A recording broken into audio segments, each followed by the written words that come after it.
সৰ্বভাৰতীয় পৰ্যায়ত পুনৰ এবাৰ উজলিল এজন অসমীয়া।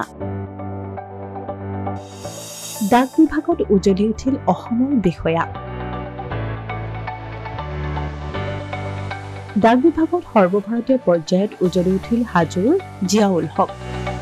পুনৰ হাজোলৈ সুনাম কঢ়িয়াই আনিলে হাজোৰ জিয়াউল হকে। ভাৰতীয় ডাক বিভাগৰ গুৱাহাটী সংমণ্ডলৰ কাৰ্যবাহী বিষয়াগৰাকীয়ে আজৰি আনিলে এই সন্মান। ডাক বিভাগত বাণিজ্য শাখাত দেশৰ ভিতৰতে আগবঢ়োৱা অনবদ্য অৱদানৰ বাবে তৃতীয় স্থান লাভ কৰিলে জিয়াউল হকে। ডাক বিভাগৰ তৰফৰ পৰা জিয়াউল হকলৈ আনুষ্ঠানিকভাৱে এই সন্মান আগবঢ়ায় বিভাগৰ শীৰ্ষ বিষয়াসকলে। মূলতঃ ডাক বিভাগৰ অভিলাষী আঁচনি PLI আৰু RPLI আঁচনিৰ জৰিয়তে আগবঢ়োৱা অৱদানৰ বাবে এই সন্মান লাভ কৰে জিয়াউল হকে। হাজিলা হিচাপে অসমৰ সন্তান হিচাপে আজি মোৰ নামটো ভাৰতবৰ্ষৰ তালিকাত আহিছে, তাৰ কাৰণে মই গৌৰৱ অনুভৱ কৰিছোঁ। কি স্থান পাইছে?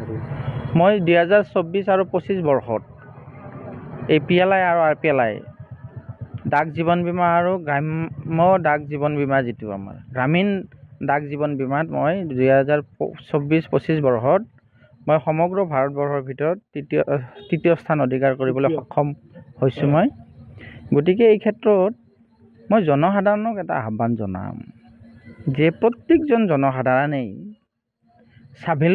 স্বাৱলম্বিতাৰে যিসকল আমাৰ ভাৰতীয় নাগৰিক বা অসম প্ৰান্তত বাস কৰা 19 বছৰ বয়সৰ পৰা 55 বছৰ বয়সৰ আৰু বিশেষকৈ যিখিনি গ্ৰাম্যাঞ্চলত বাস কৰা নাগৰিক আছে, তেওঁলোকক ক'ম যে তেওঁলোকৰ যিখিনি বাৰ্ষিক উপাৰ্জন, সেই বাৰ্ষিক উপাৰ্জনৰ 20-25% পোষ্ট অফিচত জমা কৰিবলৈ আহ্বান জনাম। কাৰণ প্ৰত্যেকজন এজন সচেতন নাগৰিক হিচাপে এটা অংশ নিৰাপত্তাৰ কাৰণে, ছিকিউৰিটিৰ কাৰণে সঞ্চয় কৰিব লাগে।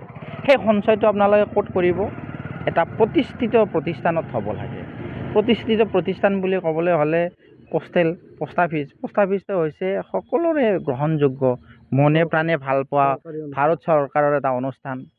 আৰু এই যে মই যিটো বিভাগত মই তৃতীয় স্থান অধিকাৰ কৰিবলৈ সক্ষম হৈছোঁ, এইটো আচলতে যেতিয়া ব্ৰিটিছে ভাৰতবৰ্ষ ৰুল কৰিছিলে, শাসন কৰিছিলে, তেতিয়াই 1884 1 ফেব্ৰুৱাৰীতে এইটো মানে আৰম্ভ হৈছিলে। আজি সুদীৰ্ঘ 1884